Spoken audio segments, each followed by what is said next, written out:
ഒരു വീടിൻ്റെ സമ്പത്തും സമൃദ്ധിയും നിലനിർത്താൻ ഈശാനകോണ് വഹിക്കുന്ന പങ്ക് വളരെ വലുതാണ്. അപ്പം നമുക്കറിയാം ഒരുപാട് വീടുകളിൽ ഈശാന കോണിലുള്ള നിർമ്മിതിയിൽ ഒരുപാട് തെറ്റുകൾ സംഭവിക്കുന്നുണ്ട്. വീടിനകത്തും പുറത്തും സംഭവിക്കുന്നുണ്ട്. അതിൽ ചിലത് ഞാൻ പറയാം.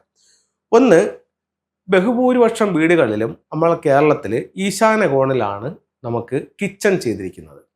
അപ്പം ഈശാന കോണിൽ കിച്ചൺ വന്നു കഴിഞ്ഞാൽ ഫംഗ്ഷു പ്രകാരം പറയുന്നു കുട്ടികളുടെ വിദ്യാഭ്യാസത്തെ ഇത് സാരമായ രീതിയിൽ ബാധിക്കുമെന്ന് പറയുന്നുണ്ട്. ഇതാണ് ഈശാനകോണ് വടക്ക് കിഴക്ക് ഭാഗത്തുള്ള കിച്ചൺ. രണ്ട്, ഭാരതത്തിന്റെ വാസ്തുവിൽ പറയുന്നുണ്ട് വടക്ക് കിഴക്ക് ഭാഗത്തു നിന്ന് വീട്ടിലേക്ക് ഒരു പോസിറ്റീവ് എനർജി കടന്നു വരുന്നു എന്ന് പറയുന്നത്. അപ്പൊ നമ്മൾ ഒരു പോസിറ്റീവ് എനർജി അവിടെ നിന്ന് കടന്നു വരുമ്പോൾ നമ്മൾ ഇവിടെ എന്ത് എനർജിയാണ് ഉപയോഗിക്കുന്നത്? ഫയർ എനർജിയാണ് ഉപയോഗിക്കുന്നത്. അപ്പം ഈ എനർജി എല്ലാം ഈ സ്ഥലത്ത് തന്നെ സ്വാഭാവികമായും നശിച്ചു പോകാൻ സാധ്യത ഉണ്ടെന്ന് പറയുന്നുണ്ട്. അപ്പോൾ ബഹുഭൂരിപക്ഷം വീടുകളിലും ഈശാന്യത്തിൽ അഗ്നിയുള്ള വീടുകളിൽ അവിടെ സ്വർണം നിൽക്കില്ല. അതെപ്പോഴും ഒന്നുകിൽ പണയത്തിലായിരിക്കും, അല്ലെങ്കിൽ വിറ്റുപോകാനുള്ള സാധ്യത കൂടുതലായിരിക്കും. ഞാൻ പല വീടുകളിലും കൺസൾട്ട് ചെയ്യുമ്പോൾ ഒരുപാട് വീടുകളിൽ ഇത് തന്നെയാണ് അവസ്ഥ. ബഹുഭൂരിപക്ഷം വീടുകളിൽ, അതായത് 99% വീടുകളിലും ഈ സ്വർണ്ണാഭരണങ്ങൾ ഒന്നുകിൽ പണയത്തിലായിരിക്കും, അല്ലെങ്കിൽ ഇത് പല ആവശ്യങ്ങൾക്കായിട്ട് വിറ്റുപോയിട്ടുണ്ടാവും. അപ്പോൾ ഇത്തരം കാര്യങ്ങൾ വടക്ക് കിഴക്ക് ഭാഗത്ത് അടുക്കള വരുന്നത് മൂലം ഉണ്ടാവാനുള്ള സാധ്യത വളരെ കൂടുതലാണ്. ഇനി നമുക്ക് അടുത്തത് വടക്ക് കിഴക്ക് ഭാഗത്ത് വീടിന്റെ പുറത്ത് ചെയ്തു വരുന്ന ചില തെറ്റുകൾ. അതുപോലെ തന്നെ വീട് വെക്കുമ്പോൾ വടക്ക് കിഴക്കെന്ന് പറയുന്ന ഈശാന കോണ് ഒഴിവാക്കിക്കൊണ്ട് വീട് ചെയ്യുന്ന ഒരുപാട് വീടുകളുണ്ട്. ഇപ്പോഴും പുതിയ പ്ലാനുകൾ നമ്മളിലേക്ക് കറക്റ്റ് ചെയ്യാൻ തരുമ്പോഴും, പുതിയ പ്ലാനുകൾ വരച്ച വീടുകൾ നമ്മൾ കൺസൾട്ട് ചെയ്യാൻ പോകുമ്പോഴും ഈശാന കോണിൽ റൂമില്ലാതെ ഫ്രീ ആക്കി ഇട്ടാക്കുന്ന ഒരുപാട് പ്ലാനുകളുണ്ട്. ഒരു കാരണവശാലും വടക്ക് കിഴക്ക് ഭാഗത്ത് ഒഴിച്ചിടാൻ പാടില്ല. വാസ്തുപ്രകാരം വാസ്തുപുരുഷന്റെ ശിരസ് വരുന്ന സ്ഥലമാണ് നോർത്ത് ഈസ്റ്റ് ഭാഗം. അപ്പോൾ അവിടെ മിസ്സിംഗ് ആയി കഴിഞ്ഞാൽ ഒത്തിരി ബുദ്ധിമുട്ടുകൾ അവിടെ വരാനുള്ള സാധ്യത ഉണ്ടെന്ന് വാസ്തുവിൽ പറയുന്നുണ്ട്. അപ്പോൾ വടക്ക് കിഴക്ക് ഭാഗം ഒരു കാരണവശാലും അവിടെ നഷ്ടപ്പെടുത്തിക്കൊണ്ട് വീട് നിർമ്മിക്കാൻ പാടില്ല. അതുപോലെ തന്നെ വീടിന്റെ പുറത്ത് ഈശാന കോണിൽ സെപ്റ്റിക് ടാങ്കുള്ള ഒരുപാട് വീടുകളുണ്ട്. ഒരു കാരണവശാലും ഈശാന കോണിൽ സെപ്റ്റിക് ടാങ്ക് പാടില്ല. അതുപോലെ തന്നെ ഈശാന കോണിൽ ടോയ്ലറ്റ് പാടില്ല. ഈശാന കോണിൽ പടിക്കെട്ടുകൾ പാടില്ല. വീടിന്റെ മുകളിലേക്ക് കയറി പോകുന്ന സ്റ്റെയർ കേസ് പാടില്ല.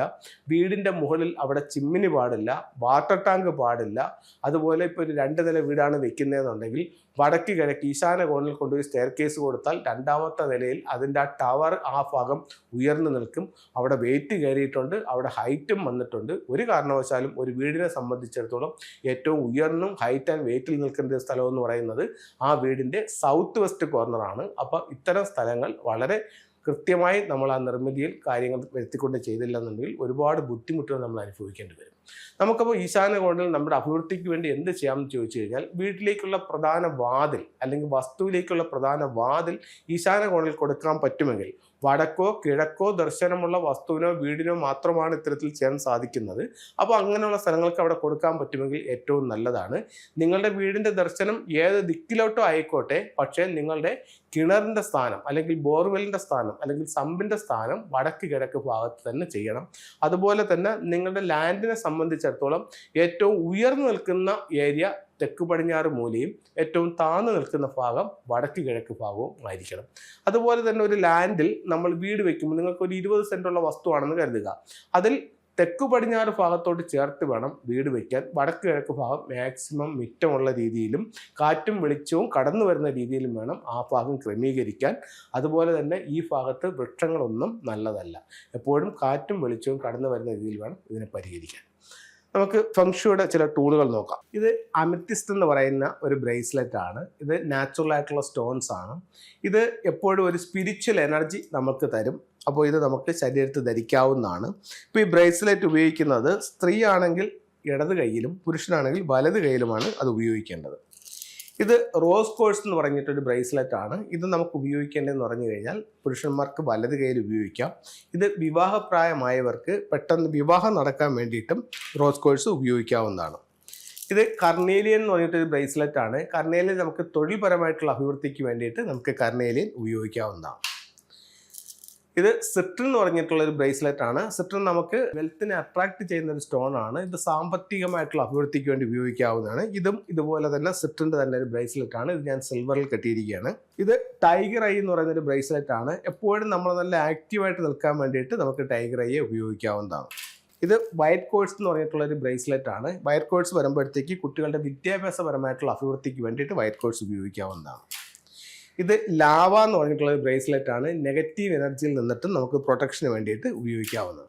അപ്പോൾ ഇതെല്ലാം നാച്ചുറൽ ആയിട്ടുള്ള സ്റ്റോൺസുകളാണ്. ഇതിൻ്റെ പെൻഡൻറ്റുകളുണ്ട്, ഇതിൻ്റെ മാലകളുണ്ട്. ഇതൊക്കെ നമ്മുടെ ഓരോരുത്തരുടെ ആവശ്യപ്രകാരം ധരിക്കാവുന്നതാണ്. പലർക്കും വളരെ സംശയം എന്ന് ചോദിച്ചു കഴിഞ്ഞാൽ ഇത് ഡേറ്റ് ഓഫ് ബർത്തോ നാളോ ഉപയോഗിച്ചിട്ടാണോ ഇത് ധരിക്കുന്നതെന്ന് ഒരുപാട് ആൾക്കാർ ചോദിക്കുന്നുണ്ട്. അല്ല, ഇത് നമ്മുടെ ഓരോരുത്തരുടെ ആവശ്യങ്ങൾ അനുസരിച്ച് ധരിക്കാം. അതേസമയം നമ്മുടെ രത്നങ്ങൾ, അതായത് നവരത്നങ്ങൾ പോലുള്ള ഇത്തരത്തിലുള്ള രത്നങ്ങളാണെന്നുണ്ടെങ്കിൽ ഇത് നമുക്ക് നമ്മുടെ ഓരോരുത്തരുടെയും നാളും ഡേറ്റ് ഓഫ് ബർത്തും സമയം അനുസരിച്ചിട്ടാണ് ഓരോ രത്നങ്ങൾ ഏതാണെന്ന് തീരുമാനിക്കാതും അതിൻ്റെ ദിവസം അനുസരിച്ച് അതിൻ്റെ വിരലനുസരിച്ചിട്ടാണ് അത് ധരിക്കുകയും ചെയ്യേണ്ടത്.